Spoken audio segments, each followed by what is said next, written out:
ದೇವರ ಪರಿಶುದ್ಧವಾದ ನಾಮಕ್ಕೆ ಸ್ತೋತ್ರವಾಗಲಿ. ಈ ಮುಂಜಾನೆಯಲ್ಲಿ ದೇವರ ವಾಕ್ಯವನ್ನ ವೀಕ್ಷಿಸುವಂತ ಎಲ್ಲ ದೇವಜನರಿಗೂ ಯೇಸು ಕ್ರಿಸ್ತನ ನಾಮದಲ್ಲಿ ವಂದನೆಗಳನ್ನ ಸಲ್ಲಿಸ್ತೇನೆ. ಪ್ರಿಯ ದೇವಜನರೇ, ಒಂದು ಮುಂಜಾನೆಯಲ್ಲಿ ನಾವು ದೇವರ ವಾಕ್ಯವನ್ನ ಧ್ಯಾನಿಸಿಕೊಳ್ಳೋಣ. ಕೀರ್ತನೆ 61:1-2 ವಚನಗಳನ್ನ ನಾವು ಓದಿಕೊಳ್ಳೋಣ. ದೇವರೇ, ನನ್ನ ಕೂಗನ್ನು ಕೇಳಿ ನನ್ನ ಪ್ರಾರ್ಥನೆಗೆ ಕಿವಿಗೊಡು. ನಾನು ಎದೆಗುಂದಿದವನಾಗಿ ಭೂಮಿಯ ಕಡೆ ಭಾಗದಿಂದ ನಿನಗೆ ಮೊರೆ ಇಡುತ್ತೇನೆ. ನಾನು ಹತ್ತಲಾರದ ಆಶ್ರಯಗಿರಿಯ ಮೇಲೆ ನನ್ನನ್ನು ಹತ್ತಿಸು. ಆಮೆನ್. ದೇವರ ವಾಕ್ಯ ಹೇಳ್ತದೆ, ದೇವರೇ ನನ್ನ ಕೂಗನ್ನ ಕೇಳಿ ನನ್ನ ಪ್ರಾರ್ಥನೆಗೆ ಕಿವಿಗೊಡು. ದಾವೀದನು ಪ್ರಾರ್ಥನೆ ಮಾಡುವಂತದ್ದನ್ನ ಇಲ್ಲಿ ನಾವು ಕೇಳ್ತಾ ಇದ್ದೀವಿ. ಏನಂತ? ನಾನು ಎದೆಗುಂದಿದವನಾಗಿ ಭೂಮಿಯ ಕಡೆ ಭಾಗದಿಂದ ನಾನು ಏನ್ ಮಾಡ್ತೀನಿ, ಮೊರೆ ಇಡ್ತಾ ಇದ್ದೀನಿ. ನಾನು ಹತ್ತಲಾರದ ಆಶೆಗಿರ ಮೇಲೆ ನನ್ನನ್ನ ಹತ್ತಿಸು ಎಂಬುದಾಗಿ ಪ್ರಾರ್ಥನೆ. ಪ್ರಿಯ ದೇವಜನರೇ, ಈ ಒಂದು ಮುಂಚಾನೆಯಲ್ಲಿ ನಮ್ಮ ಪ್ರಾರ್ಥನೆ ಏನಾಗಿದೆ? ನಾವು ದಾವೀದನನ್ನ ಕುರಿತು ನಾವು ನೋಡುವಾಗ, ದಾವೀದನು ಈಶಾಯನ ಮಗನು. ಇವನಿಗೆ 8 ಜನ ಮಕ್ಕಳಲ್ಲಿ ಇವನು ಕೊನೆಯ ಮಗನು. ಈ 7 ಜನ ಮಕ್ಕಳು ಅರಸನಾದ ಸೌಲನ ಜೊತೆಗಿದ್ದಾರೆ. ಅವರು ಯುದ್ಧ ಭಟರಾಗಿದ್ದಾರೆ, ಸೈನ್ಯದಲ್ಲಿ ಅವರಿದ್ದಾರೆ, ಅರಸನೊಂದಿಗಿದ್ದಾರೆ. ಅವರು ಸೈನ್ಯದಲ್ಲಿ ಎಲ್ಲಾ ತರವಾದಂತಹ ವಿದ್ಯೆಯನ್ನ ಅವರು ಕಲ್ತಿದ್ದಾರೆ. ಅವರಿಗೆ ಜಾಣತನ ಇದೆ, ಬುದ್ಧಿ ಇದೆ, ವಿವೇಕ ಇದೆ, ಎಲ್ಲ ಇದೆ. ಪ್ರಿಯ ದೇವಜನರೇ, ಆದ್ರೆ ದಾವೀದನನ್ನ ಆ ಸೈನ್ಯಕ್ಕಾಗಿಲಿ ಅರಸನ ಕೆಳಗೆ ಆಗ್ಲಿ ಅವನು ಸೇರಿಸಲಿಲ್ಲ, ಕಳಿಸಲಿಲ್ಲ. ಆದ್ರೆ ತಂದೆ ಈಶಾಯನು ಇವನನ್ನು ಕುರಿ ಕಾಯಕ್ಕೆ ಮಾತ್ರ ಇವನನ್ನು ನೇಮಿಸಿದನು. ಕುರಿಗಳನ್ನು ಕೊಟ್ಟು ಕುರಿ ಕಾಯಲಿಕ್ಕೆ ಬಿಟ್ಟನು. ಪ್ರಿಯ ದೇವಜನರೇ, ಇವತ್ತು ಕುರಿ ಕಾಯುವಂತವರಿಗೆ ಗೌರವ ಏನಿದೆ, ಮರ್ಯಾದೆ ಏನಿದೆ, ಸ್ಥಾನಮಾನ ಏನಿದೆ, ಪ್ರೀತಿ ಸೌಹಾರ್ದತೆ ಏನಿದೆ? ಏನೂ ಇಲ್ಲ. ಆ ಕುರಿ ಕಾಯ್ತಾನೆ ಅಂತ ಹೇಳಿದ್ರೆ ಅವನ ಹತ್ರ ಬದಲು ವಾಸನೆ, ಕುರಿ ಸ್ಮೆಲ್ಲು, ಸ್ನಾನ ಇಲ್ಲ, ಬೆವರು. ಅವನು ಹೊರಗಡೆ ಹೋಗ್ತಾನೆ ಇದ್ದಾನೆ, ಬಿಸಿಲಿಗೆ, ಮಳೆ, ಚಳಿ ಅನ್ನೋದೇ ಅವನು ಕಾಡಲಿರ್ತಾನೆ. ಆದ್ರೆ ಅವನ ಜೊತೆಗೆ ಕುರಿಗಳ ಒಡನಾಟ ಹೊರತು ಮನುಷ್ಯರ ಒಂದು ಒಡನಾಟ ಇರುತ್ತೆ. ಆದ್ರೆ ದಾವೀದನು ಅವನು ದೇವ್ರ ಹತ್ರ, ತಂದೆಯಾದ ದೇವ್ರ ಹತ್ರ ಅವನು ಪ್ರಾರ್ಥನೆ ಮಾಡ್ತಾನೆ. ಏನಂತ? ನನ್ನ ಪ್ರಾರ್ಥನೆ ಕೇಳಿ ನನಗೆ ಕಿವಿಗೊಡು. ನಾನು ಎದೆಗುಂದಿದವನಾಗಿ ಭೂಮಿಯ ಕಡೇ ಭಾಗದಿಂದ ಪ್ರಾರ್ಥನೆ ಮಾಡ್ತೀನಿ. ನಾನು ಹತ್ತಲಾರದ ಆಶೆಗಿರಿಯ ಮೇಲೆ ನನ್ನ ಹತ್ತಿಸು. ದಾವೀದನ ಒಂದು ಆಸೆ, ನನ್ನ ಹತ್ತಲಾರದ ಆಶೆಗಿರಿಯ ಮೇಲೆ ನನ್ನ ಹತ್ತಿಸಿ ಎಂಬುದಾಗಿ. ಅವನು ಊಹೆ ಮಾಡಿದ್ರು ಸಹ ಜನಗಳಿಗೆ ಹೇಗಪ್ಪ ಅಂತ ಆಶ್ಚರ್ಯ ಆಗ್ಬೇಕು. ಆ ರೀತಿಯಲ್ಲಿ ನನ್ನ ಆಶ್ವಾಸ ಎಂಬುದಾಗಿ ಅವನು ಪ್ರಾರ್ಥನೆ ಮಾಡುವಂಥದ್ದನ್ನು ನಾವು ನೋಡ್ತೀವಿ. ದೇವರು ಅವನ ಪ್ರಾರ್ಥನೆಯನ್ನ ಕೇಳಿದ. ಇವತ್ತು ದಾವೀದನ ಪ್ರಾರ್ಥನೆಯನ್ನು ಕೇಳಿದ ದೇವರು ನಿಮ್ಮ ಪ್ರಾರ್ಥನೆಯನ್ನ, ನನ್ನ ಪ್ರಾರ್ಥನೆಯನ್ನ ದೇವರು ಕೇಳುವವನಾಗಿದ್ದಾನೆ. ಆತನ ಪಕ್ಷಪಾತಿ ಅಲ್ಲ, ಒಬ್ರಿಗೊಂದು ಮಾಡೋದಿಲ್ಲ. ಅದನ್ನ ಎಲ್ಲರ ಪ್ರಾರ್ಥನೆಯನ್ನು ಕೇಳುವವನಾಗಿದ್ದಾನೆ. ಎಲ್ಲರ ಪ್ರಾರ್ಥನೆಗೆ ಸದುತ್ತರನ್ನು ಕೊಡುವಂತವನಾಗಿದ್ದಾನೆ.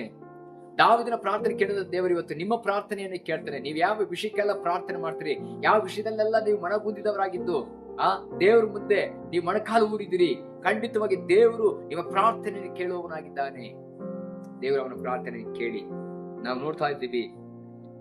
1 ಸಾಮುವೇಲ 16ನೇ ಅಧ್ಯಾಯ 13ನೇ ವಚನಕ್ಕೆ ನಾವು ಬೈಬಲ್ನ ತೆಗೆದುಕೊಳ್ಳುವಾಗ, ಪ್ರಿಯ ದೇವ್ರ ಮಕ್ಕಳೇ, ಅಲ್ಲಿ ಹೀಗೆ ಇರ್ತದೆ. ಸಾಮುವೇಲನು ಎಣ್ಣೆಯ ಕೊಂಬನ್ನು ತೆಗೆದುಕೊಂಡು ಅವನನ್ನು ಅವನ ಸಹೋದರರ ಮಧ್ಯದಲ್ಲೇ ಅಭಿಷೇಕಿಸಿದನು.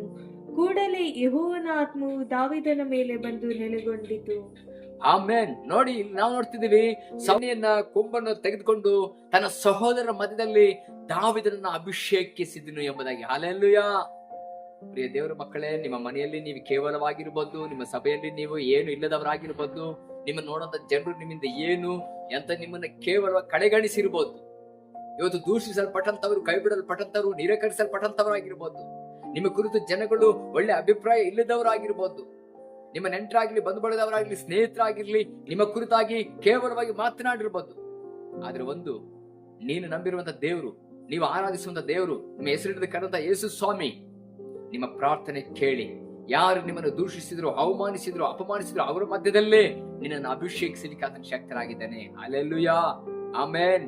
ದೇವರಿಗೆ ಮಹಿಮೆ. ಯಾಕಂತ ಹೇಳಿದ್ರೆ ನಾವಿಲ್ಲಿ ನೋಡ್ತಾ ಇದ್ದೀವಿ, ಇಸ್ರಾಯೇಲರ ಅರಸನಾದಂತ ಸೌಲನು ದೇವರಿಗೆ ವಿರುದ್ಧವಾಗಿ ಜೀವಿಸಿದಾಗ ದೇವರು ಅವನನ್ನು ತಳ್ಳಿಬಿಟ್ಟನು. ತಳ್ಳಿಬಿಟ್ಟು ದೇವ್ರು ಏನ್ ಮಾಡಿದ ಅಂತ ಹೇಳಿದ್ರೆ ಈಶಾಯನ ಮನೆಯಿಂದ ಒಬ್ಬನನ್ನ ಅರಸನನ್ನಾಗಿ ಆದುಕೊಂಡನು. ದೇವ್ರು ಹೇಳ್ತಿದ್ರೆ, ನಾನು ಅರಸನನ್ನ ತಳ್ಳಿಬಿಟ್ಟಿದ್ದೀನಿ, ನೀನ್ ಈಶಾಯನ ಮನೆಗೆ ಹೋಗ್ಬಿಟ್ಟು ಒಬ್ಬನನ್ನ ಆರಿಸ್ಕೊಂಡಿದ್ದೀನಿ, ನೀನ್ ಅಭಿಷೇಕಿಸಿ ಎಂಬುದಾಗಿ ಹೇಳುವಾಗ ಇಲ್ಲಿ ಅಣ್ಣಂದ್ರು ಎಷ್ಟು ಜನ ಇದ್ರು, ಈಶಾಯನ ಮಕ್ಕಳು ದೊಡ್ಡ ಮಕ್ಕಳು, ಅವ್ರು ಯಾರನ್ನು ದೇವ್ರು ಆರಿಸ್ಕೊಳ್ಳಿಲ್ಲ. ಕಾಡಲ್ಲಿ ಗೊತ್ತಿಲ್ಲದ ಸ್ಥಳದಲ್ಲಿ ಒಬ್ಬಂಟಿಗನಾಗಿ ಕುರಿಗಳ ಮಧ್ಯದಲ್ಲಿ ಇದ್ದು ಅವನಿಗೆ ಸಮಯ ಸಿಗುವಾಗ್ಲಿಲ್ಲ, ಬಿಡುವು ಸಿಗುವಾಗ್ಲಿಲ್ಲ, ದೇವರೊಂದಿಗೆ ಆರಾಧಿಸ್ತಾ ಪ್ರಾರ್ಥನೆ ಮಾಡ್ತಾ ದೇವರನ್ನು ಮಹಿಮೆ ಪಡಿಸ್ತಿದಂತ ದಾವೀದನನ್ನ ದೇವರು ನೋಡಿದನು. ಅಲ್ಲೆಲ್ಲೂಯಾ.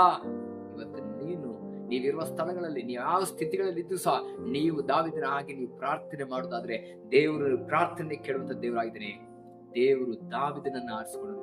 ಈಶಾಯನ ಮನೆಗೆ ಬಂದಾಗ ಸಮವೇಲನು ಅವರೆಲ್ಲರನ್ನು ನೋಡುವಾಗ ಇವನ ಮುಂದೆ ಹೇಳುವಾಗ ದೇವ್ರ ಹೇಳ್ತಾನೆ, ಇವರೆಲ್ಲ ನೀ ಹೃದಯ ಮನುಷ್ಯನನ್ನ ಹಾಗೆ ನಾನು ಹೊರಗಿನ ತೋರಿಕೆ ನೋಡುವಂತಲ್ಲ, ಹೃದಯವನ್ನು ನೋಡುವಂತ ನಾವು ಅಂತ ಹೇಳಿ ದೇವ್ರು ಹೇಳ್ತಾನೆ. ಅವರೆಲ್ಲ ರಿಜೆಕ್ಟ್ ಮಾಡಿದಾಗ ಹೇಳ್ತಾನೆ, ಇನ್ನು ಯಾರನ್ನಿದ್ದಾನ, ಒಬ್ಬನಿದ್ದಾನೆ, ಅವನು ಚಿಕ್ಕವನು, ಅವನು ಹಡಿವೆಯಲ್ಲಿ ಕುರಿ ಕಾಯ್ಲಿಕ್ಕೆ ಹೋಗಿದ್ದಾನೆ, ಅವನು ಕರಿ ಎಂಬುದಾಗಿ ಹೇಳುವಾಗ ಕರೆದಾಗ ದೇವ್ರು ಹೇಳ್ತಾನೆ, ಇವನ್ನೇ ನಾನು ಆರಿಸಿಕೊಂಡಿರೋದು, ಇವನನ್ನೇ ಎದ್ದು ನೀನು ಅಭಿಷೇಕಿಸಿ ಎಂಬುದಾಗಿ.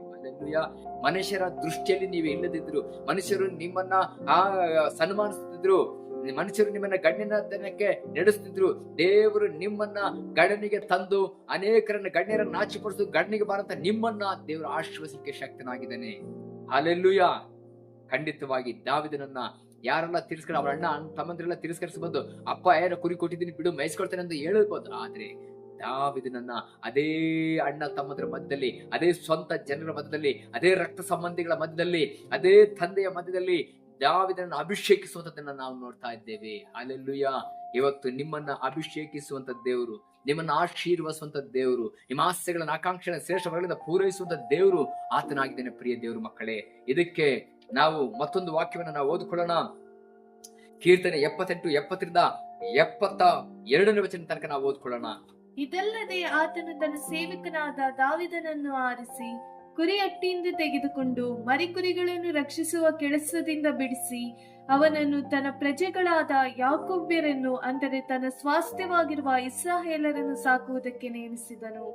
ಇವನು ಅವರನ್ನು ಯಥಾರ್ಥ ಹೃದಯದಿಂದ ಸಾಕಿ ತನ್ನ ಹಸ್ತಕೌಶಲ್ಯದಿಂದ ನಡೆಸಿದನು. ಆಮೇಲೆ ನೋಡಿ, ಅವನು ಹೇಳ್ತಾನೆ, ನನ್ನ ಹತ್ತಲಾರದ ಆಶೆಗಿರಿ ಮೇಲೆ ನನ್ನನ್ನು ಹತ್ತಿಸಿ ಅಂತ ಪ್ರಾರ್ಥನೆ ಮಾಡಿದ್ನಲ್ಲ, ಹೌದಲ್ವಾ?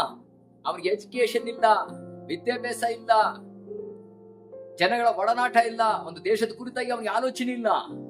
ಆದ್ರೆ ದೇವರು ಮುಂದೆ ತಗ್ಗಿಸಿಕೊಳ್ಳುವವನ್ನ, ದೇವ್ರ ಮುಂದೆ ಪ್ರಾರ್ಥಿಸುವಂತವನ್ನ, ದೇವರೊಂದಿಗೆ ಸಂಪರ್ಕ ಇಟ್ಕೊಳ್ಳುವಂತವನ್ನ ದೇವ್ರು ನೋಡ್ತಾ ಇದ್ದಾನೆ. ಹಲ್ಲೆಲೂಯಾ. ದಾವೀದನನ್ನ ಮರಿ ಕುರಿಗಳನ್ನ ಮೇಯಿಸುವ ಕೆಲಸದಿಂದ ಬೆಳೆಸಿದನು ದೇವರು. ಕುರಿ ಹಟ್ಟಿಗಳನ್ನ ತೆಗೆದನು ದೇವರು. ದಾವೀದನನ್ನ ಮರಿ ಕುರಿಗಳನ್ನ ರಕ್ಷಿಸುವ ಕೆಲಸದಿಂದ ಬೆಳೆಸಿದನು. ತನ್ನ ಪ್ರಜೆಗಳಾದಂತ ಇಸ್ರಾಯೇಲರನ್ನ, ತನ್ನ ಸ್ವಾಸ್ಥ್ಯವಾದ ಇಸ್ರಾಯೇಲರನ್ನ ಸಾಕಿ ಸಲುವುದಕ್ಕೆ ದೇವರು ದಾವೀದನನ್ನ ನೇಮಿಸಿದನು. ದೇವರು ಅವನನ್ನ ಅರಸನನ್ನಾಗಿ ಮಾಡಿದನು. ಪ್ರಿಯ ದೇವರ ಮಕ್ಕಳೇ, ಎಲ್ಲ ದೇವರ ಕೈ ಕೆಳಗಿದೆ. ಸ್ಥಾನ, ಮಾನ, ಅಧಿಕಾರ, ಪದವಿ, ಅಂತಸ್ತು, ಘನತೆ, ಗೌರವ ಎಲ್ಲ ಯೇಸು ಸ್ವಾಮಿ ಕೈಯಲ್ಲಿದೆ. ನೀನು ಯೇಸು ಸ್ವಾಮಿಗೆ ವಿಧೇಯನಾಗಿ ಜೀವಿಸುವುದಾದ್ರೆ, ನೀನು ಯೇಸು ಸ್ವಾಮಿಗೆ ವಿಧೇಯಳಾಗಿ ಜೀವಿಸುವುದಾದ್ರೆ, ಯೇಸು ಸ್ವಾಮಿ ಮುಂದೆ ನೀನು ಯಥಾರ್ಥವಂತನಾಗಿ ಬದುಕುವುದಾದ್ರೆ, ದೇವರ ಮುಂದೆ ನೀನು ಯಾವಾಗಲೂ ಪ್ರಾರ್ಥಿಸುವಂತವನಾಗಿದ್ರೆ ಯೇಸು ನಿನ್ನನ್ನ ಮೇಲಕ್ಕೆತ್ತಿ ನಿಲ್ಲಿಸ್ತಾನೆ. ಖಚಿತ ಇದು. ದಾವೀದನನ್ನ ಆಶೀರ್ವದಿಸಿದಂತ ದೇವರು, ದಾವೀದನನ್ನ ಏನು ಓದಿಲ್ಲದಂತ, ವಿದ್ಯಾಭ್ಯಾಸ ಇಲ್ಲದಂತ ಆ ವ್ಯಕ್ತಿಯನ್ನ, ಪದವಿ ಇಲ್ಲದಂತ ಆ ವ್ಯಕ್ತಿಯನ್ನ ದೇವರು ಇಸ್ರಾಯೇಲರ ಅರಸನನ್ನಾಗಿ ಮಾಡುವಂತದ್ದನ್ನ ನಾವು ನೋಡ್ತಾ ಇದ್ದೀವಿ. ಇವತ್ತು ಯಾರು ಸಹ ಊಹೆ ಮಾಡಕ್ಕಾಗಲ್ಲ. ದೇವರಂತ ಅದ್ಭುತಗಳನ್ನ ಮಾಡ್ತಾರೆ. ನಾವು ಯೋಚಿಸ್ಕೊದ್ರು, ಬೇಡಿದ್ಕೊದ್ರು ಅಧಿಕವಾದ ಕಾರ್ಯಗಳನ್ನ, ಮಿಗಿಲಾದಂತ ಕಾರ್ಯಗಳನ್ನ, ಜನರೇ ಆಶ್ಚರ್ಯ ಪಡುವಂತ ಕಾರ್ಯಗಳನ್ನ, ವಿಶ್ವವೇ ಬೆಚ್ಚಿ ಬೆರಗಾಗುವಂತ ಕಾರ್ಯಗಳನ್ನ ನಮ್ಮ ಜೀವನಗಳಲ್ಲಿ ಮಾಡ್ತಾನೆ. ಆದ್ರೆ ನಮ್ಮ ದೃಷ್ಟಿ ಕರ್ತನ ಮೇಲಿರ್ಲಿ. ದಾವೀದನು ಹೇಗೆ ಪ್ರಾರ್ಥನೆ ಮಾಡಿದನು, ದಾವೀದನು ಯಾವ ರೀತಿ ದೇವರ ಮುಂದೆ ಮೊಣಕಾಲು ಊರಿದನು, ಅದೇ ರೀತಿ ನಂಬಿಕೊಂಡು ನೀವು ಜನರು, ನಮ್ಮಪ್ಪ ನನಗೆ ಏನು ಮಾಡ್ಲಿಲ್ಲ ಅಂತ ಯೋಚನೆ ಮಾಡಬೇಡ. ನಿನಗೋಸ್ಕರ ಪರಲೋಕದಲ್ಲಿ ಒಬ್ಬ ಅಪ್ಪ ಇದ್ದಾನೆ, ಯೇಸು ಸ್ವಾಮಿ. ಆತ ನಿನಗೆಲ್ಲವನ್ನು ಮಾಡ್ಲಿಕ್ಕಿದ್ದಾನೆ. ಎತ್ತದ ತಂದೆ ತಾಯಿಗಳು ನಾವು ಸನ್ಮಾನಿಸಿ, ಗೌರವಿಸಿ, ಪ್ರೀತಿಸಿ, ಅವ್ರು ನಮ್ಗೇನು ಮಾಡ್ಲಿಲ್ಲ ಅಂತ ನೀವು ಯೋಚನೆ ಮಾಡಬೇಡ. ನೀನ್ ಮಣಕಾಲೂರು. ದಾವೀದನು ಹಾಗೆ ಹೇಳಲಿಲ್ಲ. ಅವನು ಮಣಕಾಲೂರಿ ಅವನು ಪ್ರಾರ್ಥನೆ ಮಾಡಿದನು. ಅವರ ಪ್ರಾರ್ಥನೆ ಕೇಳಿದ ದೇವರು ಇಸ್ರಾಯೇಲರ ಅರಸನನ್ನಾಗಿ ಮಾಡಿದನು. ಪ್ರಿಯ ದೇವ್ರ ಮಕ್ಕಳೇ, ಈ ಒಂದು ವಾಕ್ಯ ಕೇಳುತ್ತೆ, ನೀವು ನಿಮ್ಮೊಳಗೊಂದು ಆಸೆ, ಆಕಾಂಕ್ಷೆ ಇರಬೇಕು. ನಮ್ಮ ನಿರೀಕ್ಷೆಗೆ ಮೀರಿದಂತ ಆಸೆ ಇರಬೇಕು. ದೇವರ ಹತ್ರ ನೀವು ಹೇಳ್ಬೇಕು, ನನ್ನನ್ನು ಸಹ ಹತ್ತಲಾರ ಆಶೆಯ ಮೇಲೆ ಹತ್ತಿಸಿ ಎಂಬುದಾಗಿ. ಈ ಪ್ರಾರ್ಥನೆಯನ್ನು ದೇವರಿಗೆ ಕೇಳುವರಾಗಿದ್ದೇನೆ. ನಮ್ಮನ್ನು ಒಪ್ಪಿಸಿಕೊಡೋಣವ, ಒಂದು ತೀರ್ಮಾನ ತೆಗೆದುಕೊಳ್ಳುವ, ಪ್ರಾರ್ಥನೆ ಮಾಡೋಣ. ಈ ವಾಕ್ಯ ಕೇಳುವಂತೆ ಎಲ್ಲರನ್ನ ಆಶೀರ್ವದಿಸು. ಯಾರೆಲ್ಲ ಯಾವ್ಯಾವ ಪರಿಸ್ಥಿತಿಗಳಲ್ಲಿದ್ದಾರೋ, ಯಾರೆಲ್ಲ ಯಾವೆಲ್ಲ ಅವಮಾನಗಳಲ್ಲಿದ್ದಾರೋ, ಯಾರೆಲ್ಲ ಕೈ ಬಿಡಲ್ಪಟ್ಟಿದ್ದಾರೋ ಅವರನ್ನ ದಾವೀದನನ್ನು ಹೇಗೆ ದೇವರನ್ನು ನೀನು ಆಶೀರ್ವದಿಸಿ ಜನಗಳ ಮಧ್ಯೆ ನಿಲ್ಲಿಸಿದೆಯೋ ಅದೇ ರೀತಿ ವಾಕ್ಯವನ್ನು ಕೇಳುವಂತ ಪ್ರತಿಯೊಬ್ಬರ ಜೀವನದಲ್ಲಿ, ಕುಟುಂಬದಲ್ಲಿ, ಅವರ ಕೆಲಸದಲ್ಲಿ ಆಶೀರ್ವಾದಗಳು ಉಂಟಾಗಲಿ ಎಂಬುದಾಗಿ ನಾನು ಅಪ್ಪಣೆ ಕೊಡ್ತಿದ್ದೀನಿ. ನಿನ್ನ ನಾಮ ಮಹಿಮೆಯಲ್ಲಿ ನೀನ್ ಕಟ್ಟಿದ ಘನವೊಂದು ಸಕಲ ಮಹಿಮೆ ಸಲ್ಲಿಸಿ ಅರ್ಪಿಸಿ ಯೇಸು ನಮ್ಮ ತಂದೆ. ಆಮೇನ್, ಆಮೇನ್, ಆಮೇನ್. ವಾಕ್ಯವನ್ನು ಕೇಳಿದ ನಿಮ್ಮೆಲ್ಲರಿಗೂ ಧನ್ಯವಾದಗಳು. Thank you. God bless you.